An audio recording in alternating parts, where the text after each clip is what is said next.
Assalamualaikum, kami di sini akan menjelaskan materi mengenai filsafat ilmu teori Karl Popper, yang beranggotakan 1. Gilang Mustafa, 2. Mutiara Hati, 3. Marsha Isya Aulia, 4. Resa Triandini. Di sini saya akan sedikit menjelaskan tentang biodata Karl Popper.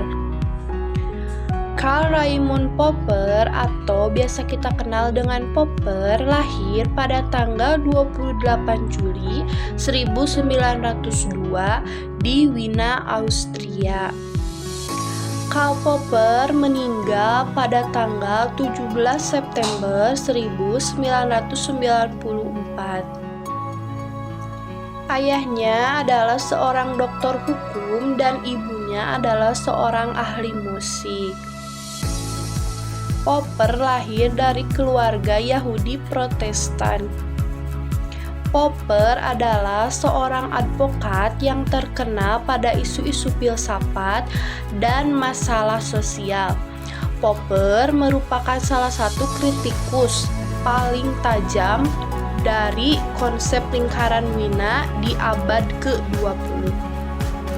Popper juga adalah seorang filsuf asal Austria Inggris yang dikenal luas oleh kontribusinya dalam bidang filsafat ilmu pengetahuan, teori pengetahuan, dan teori sosial politik.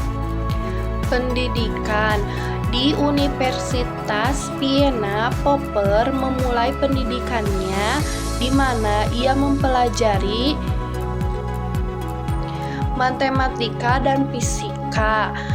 Namun akhirnya ia beralih ke filsafat.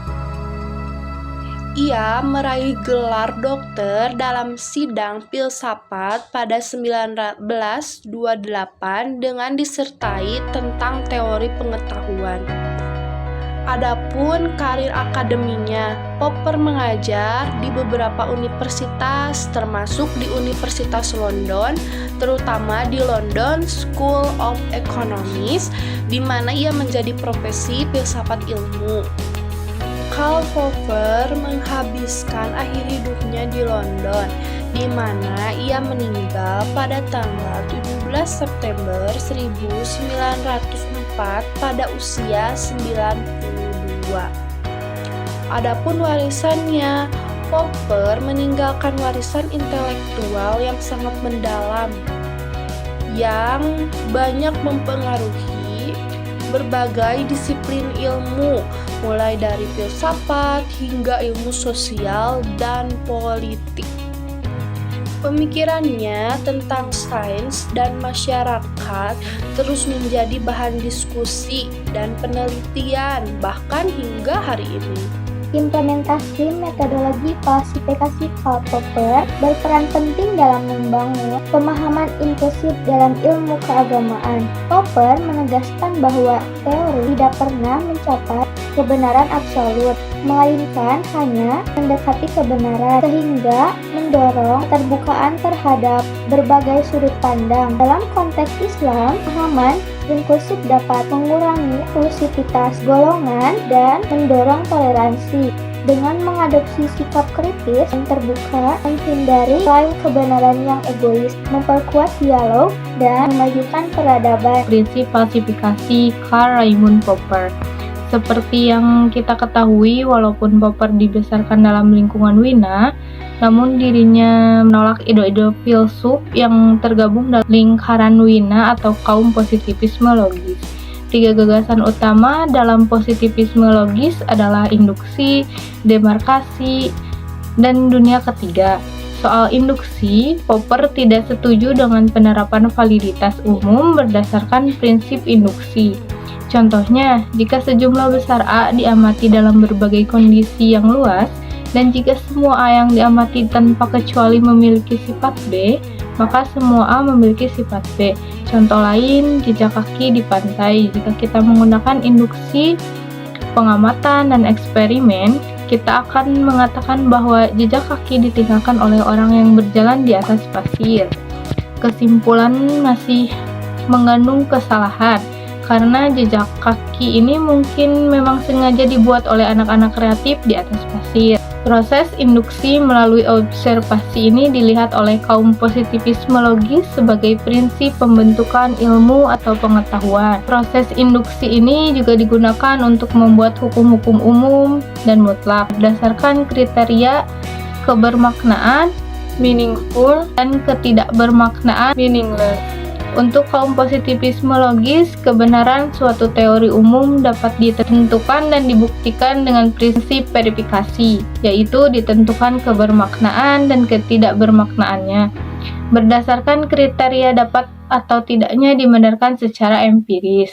Namun, Popper percaya bahwa pengetahuan dapat dikatakan ilmiah tidak hanya dapat dibuktikan tetapi juga dapat diuji berdasarkan berbagai eksperimen. Jika hipotesis itu benar, maka semakin kokoh pula kebenaran teori tersebut. Popper juga menjelaskan bahwa hasil dan teori yang diamati hanyalah dugaan atau spekulasi karena tidak ada kebenaran yang mutlak atau sempurna.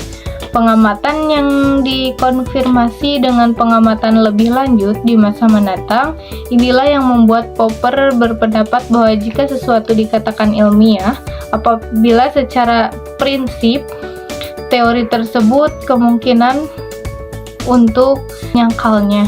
Di sini saya akan menyampaikan penutup. Konsep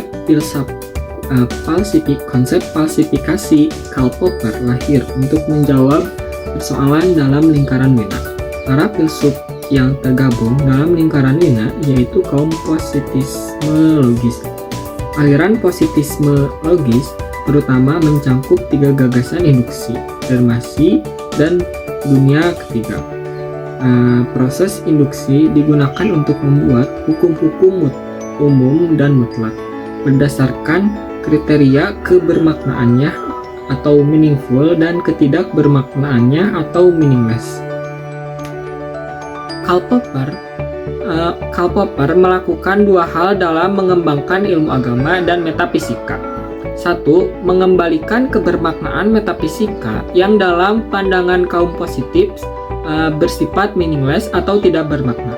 2. Menghilangkan kemutlakan kebermaknaan yang hanya berdasarkan pengamatan.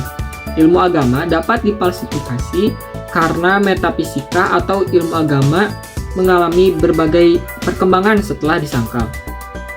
Karl Popper mengatakan bahwa predikat terbaik untuk dapat dicapai sebuah teori adalah mendekati kebenaran, bukan kebenaran itu sendiri.